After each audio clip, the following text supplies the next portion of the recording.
अस्सलाम वालेकुम। प्रोग्राम में आपको वेलकम करते हैं।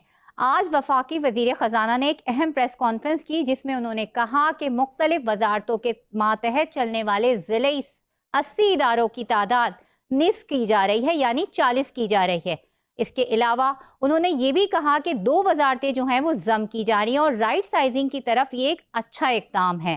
हुकूमत अपने अखराजात कम करने जा रही है और अगले मरहले में मजीद वजारतों के मातहत चलने वाले जो ज़िले इदारे हैं उनकी डाउन साइजिंग यानी उनको ख़त्म किया जाएगा।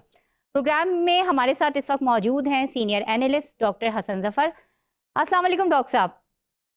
वालेकुम अस्सलाम। अच्छा डॉक्टर साहब, आपको शो में वेलकम करते हैं। डॉक्टर साहब आपकी तरफ आऊँगी और ये जो आज वज़ीर ख़जाना ने एक फार्मूला बताया है और डाउन साइजिंग को राइट साइजिंग की एक अच्छी टर्म के अंदर तब्दील किया है हुकूमत ने, तो क्या इस तरह हुकूमत के अखराजात कम हो पाएंगे? जी, आप डाउन साइजिंग कह लें, राइट साइजिंग कह लें, इन बातों से क्या फर्क पड़ता है अल्फाज बदलने से। अभी कुछ देर पहले मेरी डॉक्टर कैसर बंगाली साहब से बात हो रही थी, उनसे मैंने यही बात की कि ये जो जो भी मईशत से रिलेटेड सूरत हाल है, उन्होंने बहुत इसको वाज़ेह किया हमारे लिए। फरमाया कि ये जो राइट साइजिंग होगी इसमें से जो नीचे वाले कुछ जिन भी डिपार्टमेंट्स की हो रही है उनमें जो लोअर स्टाफ है उनको फारिग कर दिया जाएगा, बाकी वो 20, 21, 22 ग्रेड की डायरेक्टर जनरल और इस तरह की वो वहीं की वहीं रह जाएंगी। ये बहुत मुश्किल है और आपको याद होगा कि आज से 2-3 महीने पहले बंगाली साहब ने रिजाइन भी कर दिया था, इस कमेटी से किया, जब उन्होंने एक कमेटी से रिजाइन कर दिया था, इसी बात पे प्रोटेस्ट करके रिजाइन किया था कि वहां पे जो उनकी तजावीज थी, जो उनकी सिफारिशात थी, उनको इम्प्लीमेंट नहीं किया जा रहा था और बहुत उसमें हर्डल्स थी कि इस किस्म का कोई काम किया जाए। तो ये सूरत हाल है, does not look very good. अच्छा देखिए, एक तरफ तो डॉक्टर साहब ये किया जा रहा है, लेकिन शायद आपके इल्म में होगा कि एक रिपोर्ट छपी थी, शहबाज राना की रिपोर्ट है, और उसमें ये कहा गया था कि नेपरा को 3 डिवीजन के अंदर जो है वो डिवाइड किया जा रहा है। इसके अलावा सिविल एविएशन है, उसको भी 3 डिवीजन के अंदर डिवाइड किया जा रहा है। 3 डिविजन्स का मतलब है 3 डायरेक्टर्स, 3 ऑफिस, 3 स्टाफ, मजीद पोजीशंस क्रिएट की जा रही हैं। दिस इज नॉट राइट लोगों को साइजिंग कंपनसेट करने के लिए, अपने लोगों को कंपनसेट करने के लिए। जी बिल्कुल बिल्कुल, यही तो सारा खेल है। आप देखें कि ये थोड़ा थोड़ा करके बढ़ता इसलिए चला गया कि आपकी जो ब्यूरोक्रेसी का स्ट्रक्चर है उसमें जब उसमें पहले ज्यादा लोग रिटायर हो जाते 22 तक पहुंच जाते हैं, इसलिए कि उनके लिए पोजीशन क्रिएट की गई है और उसके साथ फिर जो भी उसका पैराफर्नेलिया होता है, उनके साथ एक अगर सेक्रेटरी होगा या डायरेक्टर जनरल होगा तो उसके साथ एडिशनल सेक्रेटरी, एडिशनल डायरेक्टर, एक पूरा सिस्टम बनता है वहां पे जाके। इस्लामाबाद में तो आप वहां पे रहती हैं, आप चली जाइए वहां पे, जैसे एक इदारा है मुक्तदरा कौमी ज़बान, आई डोंट नो आपका कभी इत्तेफाक हुआ वहां जाने का। आप जाके देखें वहां पे केनाल पता नहीं कितनी एकड़ों जमीन है और वहां पे कुछ भी नहीं होता। शायद 10 किताबें उन्होंने 50 साल में ना छापी हो, बट इट इज देयर, उसका पूरा पैराफर्नेलिया मौजूद है। अब देखिए तो सही जाके वहां तो करने, वहां तो उनकी अलमारियों में किताबें भी नहीं पूरी रखी हुई और ये उनकी प्रोडक्शन है। बिल्कुल।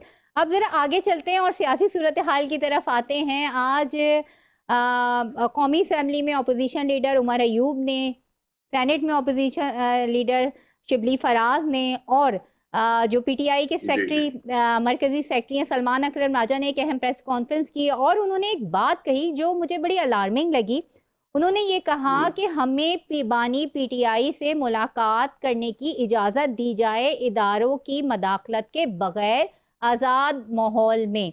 तो ये किन इदारों की बात की तरफ इशारा कर रहे हैं उमर अयूब साहब? आई डोंट नो किसकी तरफ इशारा कर रहे हैं। अब ये उनका माइंड तो हम नहीं पढ़ सकते कि वो क्या कहना चाह रहे थे। शायद इससे मुराद ये है कि जब वो वहां मिलने जाते हैं तो वहां पे कोई ऑफिसर बैठा होता है जिनकी मौजूदगी में मिलते हैं वो, तो वो प्राइवेट गुफ्तगू जो करना चाहते हैं वो they don't have the freedom to do that. लेकिन डॉक्टर यहाँ पे ना आप एक इंटरेस्टिंग पॉइंट भूल रहे हैं, ये हम पहले भी डिस्कस कर चुके हुए हैं कि अली अमीन गंडापुर की तो सोलो मुलाकात 1.5 घंटे होती है बानी पीटीआई से। तो अब और क्या, बिल्कुल होती है, और लेकिन कितना आजाद माहौल चाहिए जो है उन्हें मुलाकात के लिए?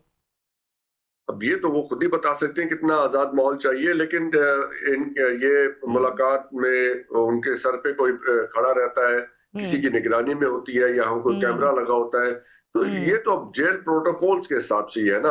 ये हम या अली अमीन साहब या शिबली फराज साहब, ये लोग तो हम डिटरमिन नहीं कर सकते कि कैसे होने चाहिए। अगर जेल मैनुअल में उनके कानून में मौजूद है कि वो सुपरवाइज्ड होगी मुलाकात, तो जाहिर है वहां पे कोई ऑफिशियल खड़ा होगा जिनकी मौजूदगी में मुलाकात होगी।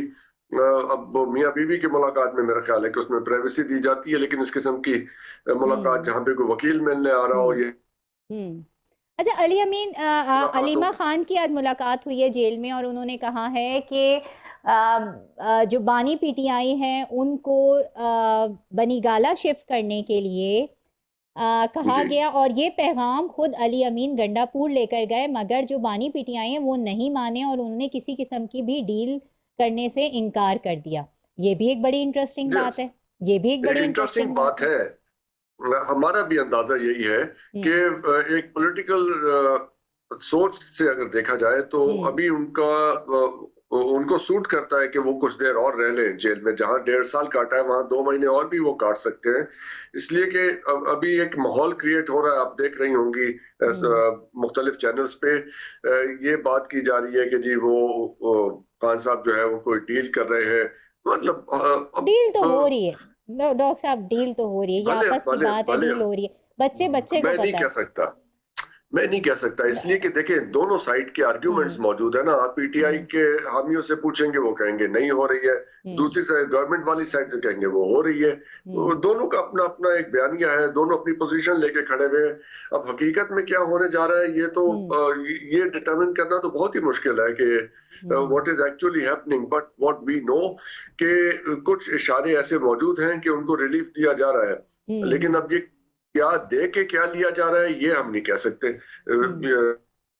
असल में हम इस पॉइंट पे नहीं अभी पहुंच सकते, ये कबलस वक्त है। आपके कहने का मतलब ये है कि डील हो किस बात पर रही है। देखिए एक चीज है ना डॉक्टर साहब, जब इस तरह की चीजें होती है ना तो हाथी के दांत खाने के और होते हैं और दिखाने के और होते हैं। तो इसमें भी कुछ इसी तरह की सिचुएशन नजर आ रही है। जैसे कि अभी सलमान अकरम राजा ने प्रेस कॉन्फ्रेंस जिसका मैं जिक्र कर रही हूँ उसमें उन्होंने ये भी कहा कि ऐसा नहीं हो सकता कि आपने हम पे गोलियां चलाई, हमारे कैदियों को आपने कैद रखा हुआ है, हम आगे बढ़ जाएं और मुज़ाकरात करें और सारी बात खत्म हो जाए। ये बात उन्होंने कह दी। दूसरी तरफ अयाज सादिक ने ये बात कही कि मुज़ाकरात का तीसरे जो दौर है उसका इन्हिसार अब पीटीआई पर है। तो दोनों तरफ से जो है ना बहुत लूज पोल छोड़े जा रहे हैं इतने अहम मुज़ाकरात को लेके कि पूरी कौम की जो नजरें हैं वो इन मुज़ाकरात के ऊपर लगी हुई हैं।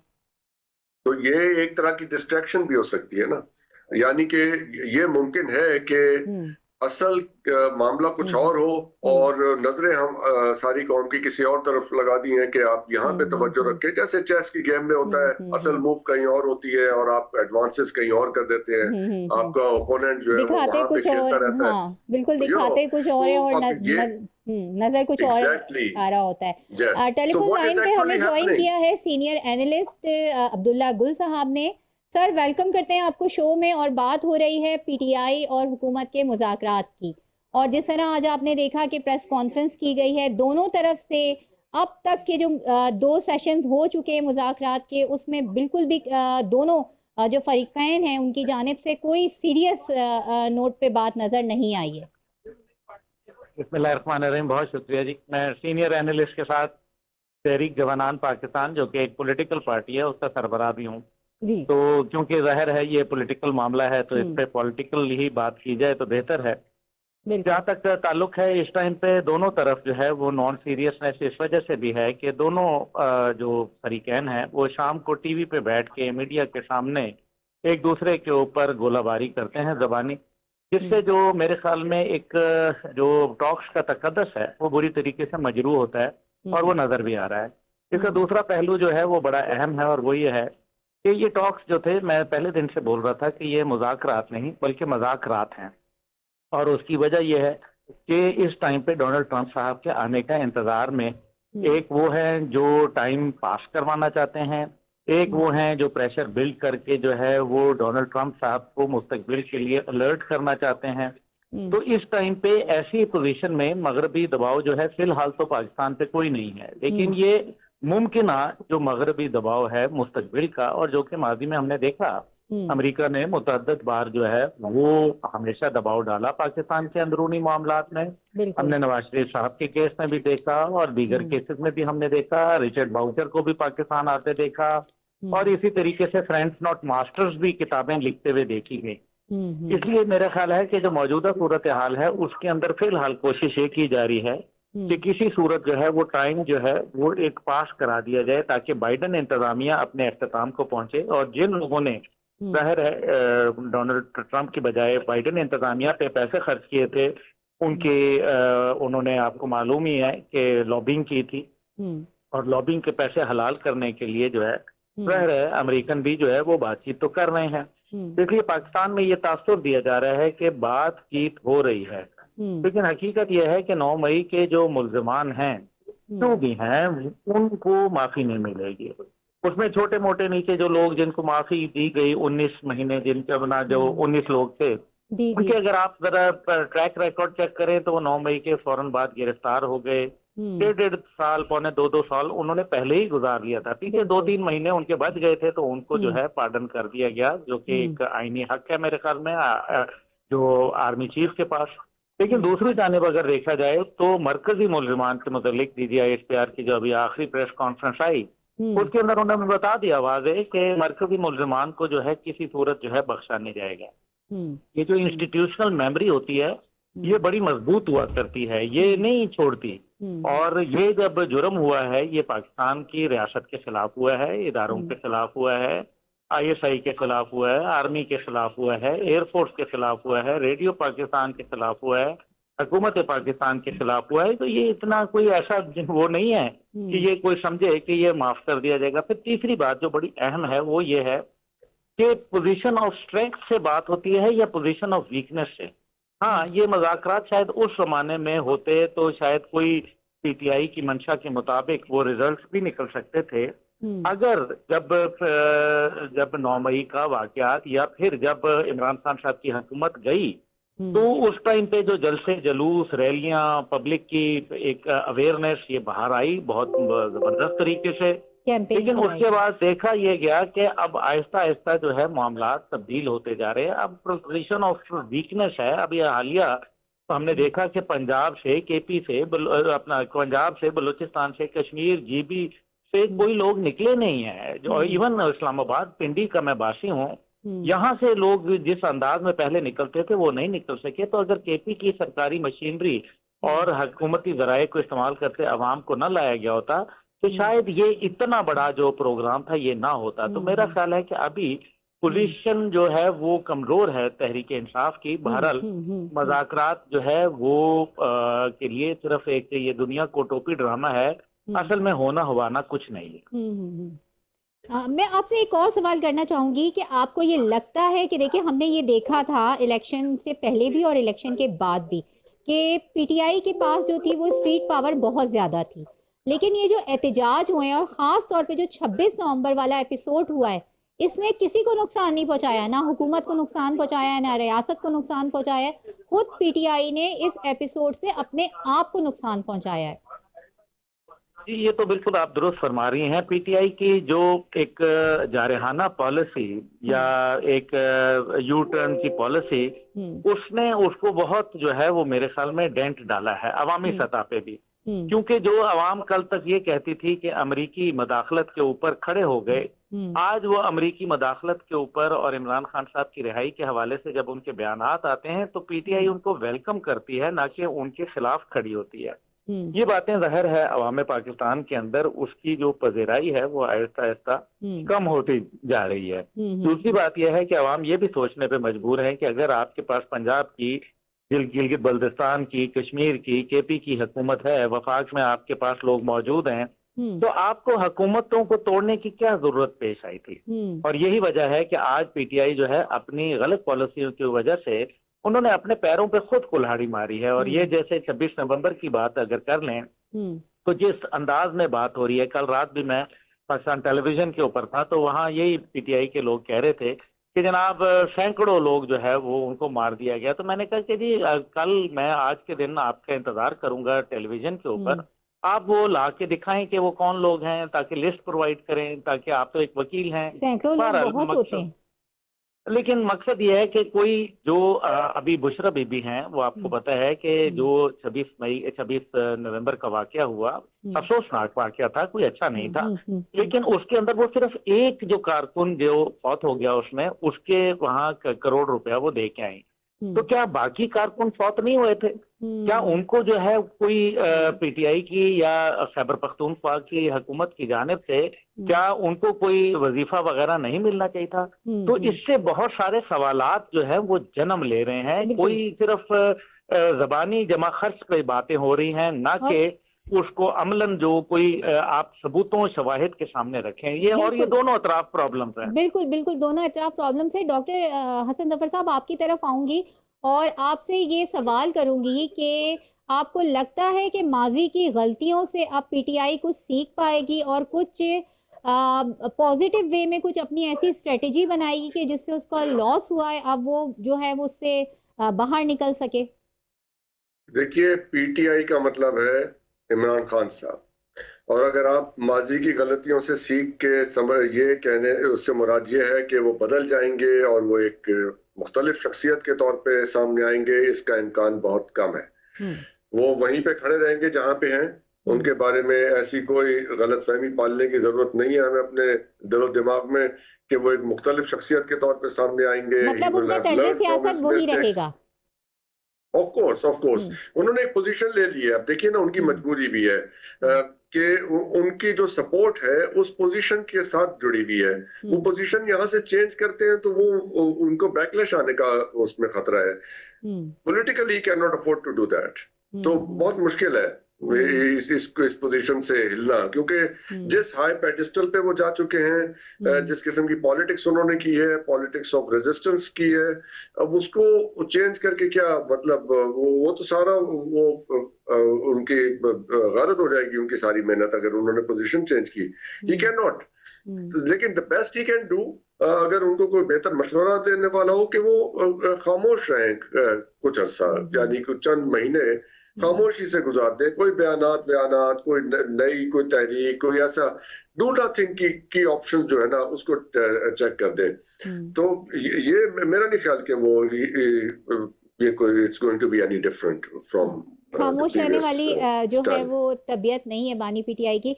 अब्दुल्ला गुल साहब, आपकी तरफ आऊंगी और पंजाब में जो एक पावर शेयरिंग पर एक बहस चल निकली है नून लीग और पाकिस्तान पीपल्स पार्टी के दरमियान में, और आज भी ज़राए का ये कहना है कि कुछ मुज़ाकरात हुए हैं, कुछ मुलाकातें हुई हैं इसहाक़ की, नायब वज़ीर आज़म की, बिलावल भुट्टो ज़रदारी की, लेकिन ये मुज़ाकरात जो हैं ये डेड लॉक पर आकर रुक गए हैं। और ये बात बहुत अरसे से चल रही थी। हमने देखा था कि पहले भी इस बारे में बात हुई और अब भी ये बात जो है फिर से चल निकली है। कल से ये खबरें गर्दिश कर रही हैं कि नून लीग और पीपल्स पार्टी के दरमियान में जो इख्तलाफात हैं वो ख़त्म नहीं हो रहे, जबकि एक कमेटी भी बनाई गई है इसके लिए। देखिए, जहाँ तक ये मज़ाकरात हैं, डेडलॉक्स हैं, कुछ भी नहीं है। ये हेडलॉक्स हैं, डेडलॉक्स नहीं है। उसकी वजह यह है कि पहली बात यह है कि ये एक गैर फितरी इत्तेहाद है, और ये जिस तरह से PDM-1 की हुकूमत के इख्तिताम के ऊपर आपने ज़बानी जमा खर्च को देखा, एक दूसरे पर इल्ज़ाम तराशियां देखी, ये सांझे की हंडिया है, चौराहे में फूटती होती है, और इसमें कोई शक व शुबा नहीं है। लेकिन याद रखिए, उनके ऊपर जब तक के PTI का खतरा मंडलाता रहेगा, ये कहीं भी नहीं जाएंगे। ये एक दूसरे के साथ जो है पल्लू से लगे रहेंगे, जुड़े रहेंगे। और जहां तक ताल्लुक है कि पंजाब के अंदर सवाल ही नहीं पैदा होता। पंजाब के अंदर इनको देखें, जो इन्होंने अपना लायंस शेयर है वो ले लिया है। जितनी भी कॉन्स्टिट्यूशनल अपॉइंटमेंट्स हैं, गवर्नर की, प्रेसिडेंट की, स्पीकर कौमी असेंबली की, सॉरी इसकी सेनेट की, तो वो तो उन्होंने हासिल कर लिया है। इनके पास ऑप्शन क्या है? क्या पीपल्स पार्टी अपनी सपोर्ट खत्म करके अवाम में चली जाएगी? क्या बातें करते हैं? नहीं, ये कहीं नहीं जाएंगे। लेकिन ये नहीं, जो यही रहेंगे। हाँ, ये यहीं रहेंगे। जाहिर है अगर इन लोगों के इत्तेहाद नहीं रहता है नून लीग और पीपल्स पार्टी का, तो फिर हुकूमत कहाँ खड़ी होगी? देखिए, एक टफ टाइम तो मौलाना साहब ने भी दिया है मदारिस वाले बिल को ये लेकर। बड़ा टफ टाइम देते हैं मौलाना साहब, बहुत टफ टाइम देते हैं। ये आप तंजिया कह रहे हैं हसन जफर साहब? नहीं, टफ टाइम तो देते हैं, जाहिर है कि वो हाँ। कहते हैं मैं बहुत मुश्किल से मानूंगा, ट्राई योर बेस्ट, वो अब मुश्किल से मान जाते हैं, लेकिन अच्छा, उनमें ये अब्दुल्ला खसूसियत तो है ना। साहब, बड़ी इंटरेस्टिंग बात की हसन जफर साहब ने कि मुश्किल से मानूंगा मगर मान जाते हैं। आप भी इस बात से इत्तेफाक मैं करते मान हैं? जाऊंगा, मैं जरा मुश्किल से मानूंगा। हाँ, आप जरा मतलब अच्छा मना रहे हैं मुझे, है ना? हाँ, थोड़े उनके नाज ये नखरे तो ज्यादा पक्का है कि उठाए मान जाएं। जाऊं। जी, हाँ, अब्दुल्ला साहब ये आपकी तरफ मसला नहीं आऊंगी। है। जी अब्दुल्ला गुल साहब आपकी जी। तरफ आऊंगी। आप हमें सुन पा रहे हैं अब्दुल्ला गुल साहब? जी, मैं आपको सुन पा रहा हूँ। जी, तो मैं आपसे कह रही हूँ कि मौलाना साहब की जो सियासत है, मौलाना साहब ने जी, मौलाना साहब की सियासत। हाँ, मौलाना साहब ने कल भी एक प्रेस कॉन्फ्रेंस की कि मौलाना साहब, आपको लगता है कि मौलाना साहब के जो है वो मुश्किल से मानते हैं मगर मान जाते हैं वो चीज़ में, और मौलाना साहब के साथ ये जो 26वीं आईनी तरमीम को लेकर जो है, तो उनके साथ कुछ थोड़ा बहुत गलत हुआ है, जो डील की गई थी उस वक्त वो उनको डिलीवर नहीं किया गया। जी देखिए, जहाँ तक मौलाना फजल रहमान साहब का ताल्लुक है, देखिए मौलाना साहब बड़े ज़ीरक सियासतदान हैं। इसमें तो कोई आप ये शक नहीं देख है। लें, आप देख लें कि किस तरीके से तमाम पार्टियां उनके घर के अंदर रश में मेला लगा हुआ था। कोई इधर से आ रहा था, कोई उधर से जा रहा था, और सुबह से लेकर रात तक तांता बंधा हुआ था। तो इसका मतलब है कि मौलाना की सियासत जो है इन सब पर भारी है, और जब भी हुकूमत फंसती है, चाहे वो माजी की हो या मौजूदा, उनको हमेशा मौलाना फजल रहमान की जरूरत पड़ जाती है। ये एक मेरे ख्याल में एक अब्दुल्ला ऐसा गुल फैक्ट है साहब, जिसको आप वो जी फरमाइए। पंजाबी का गाना एक है जिसमें वो नोट और मूड का जिक्र है, वो जरा ध्यान में रखिएगा। नहीं, मेरा ख्याल है कि हर बार ऐसा नहीं होता। कुछ चीजों में आप जाहिर है अगर सिर्फ नोट के ऊपर होता तो याद रखिए कि फिर कभी भी पीपल पार्टी की हुकूमत खत्म ना होती, कभी भी मुस्लिम लीग की हुकूमत खत्म ना होती, क्योंकि वो तो फिर आपको पता ही है जिस तरह से अंधा पैसा चला है हर जगह, और फिर क्या पीटीआई के दौर में कम पैसा चला है। तो इसलिए ये मतलब ये बात तो ठीक है कहीं ना कहीं ये, लेकिन इसको हम हार्ड एंड फास्ट रूल नहीं कह सकते। जहां तक ताल्लुक है मौलाना फजल रहमान का, मौलाना फजल रहमान अपना वेट कर रहे हैं, उनको ये सिस्टम कोलैप्स होते हुए नजर आ रहा है। मेरी आज सुबह ही मौलाना फजल रहमान साहब से बात हुई है। अच्छा, ये तो तो मैं ये समझता हूँ कि मौलाना फजल रहमान वेट एंड सी की पॉलिसी में बैठे हुए हैं, और जाहिर है जो पॉलिटिशियंस होते हैं वो गलतियां करते हैं, और गलतियां करने के बाद जब वो पछताना की कोई बात आती है तो फिर उसके बाद मौलाना का टाइम शुरू होता है, और जाहिर है फिर उसमें ले दे करके जो भी उनका मौलाना का हिस्सा होता है वो अपना जो है वो उसी हिसाब से जो है वो अपना शेयर ले लेते हैं।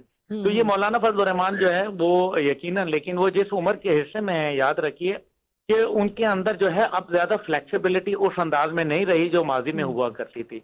और मौलाना फजल रहमान का एक बहुत बड़ी फैन फॉलोइंग जो है वो मौजूद है सिंध में, बलूचिस्तान में, केपी में हम देखते हैं, और इवन पंजाब के अंदर एक बहुत बड़ी फैन फॉलोइंग है जिसको आप डिनाई नहीं कर सकते। उनके पास स्ट्रीट पावर मौजूद है। एक जमाने में जमात इस्लामी के पास ये स्ट्रीट पावर थी, लेकिन अब मौलाना के पास ये बहुत बड़ी स्ट्रीट पावर है, तो जिसका वो बारहा मुजाहिरा कर चुके। अभी पेशावर के अंदर जो उन्होंने इसराइल मुर्दाबाद जलसे से खिताब किया वो मेरे ख्याल में दीदनी था, किसी को डाउट नहीं होना चाहिए। बाकी जो है वो मौलाना फजल रहमान, देखिए मौलाना फजल रहमान जो है वो जाहिर है वो कोई कॉन्स्टिट्यूशनल पोस्ट तो उनको मिलेगी नहीं, इसलिए मौलाना फजल रहमान अपनी पार्टी को तकवीत देने के लिए, और जो मेरे ख्याल में उनकी पार्टी से जुड़े हुए एक जहनियत है उसको तकवीत पहुंचाने के लिए वो हत्तुल इम्कान अपनी कोशिशें करेंगे। और 26वीं आईनी तरमीम पे भी हमने देखा कि जब हुकूमत ने लैतो लाल से काम लिया तो किस तरीके से मौलाना फजल रहमान जो थे वो अपनी पोजीशन पे डटे रहे, और आखिरकार उनकी मर्जी और उनकी रजामंदी के जरिए, और जो पहले से तयशुदा था उसी के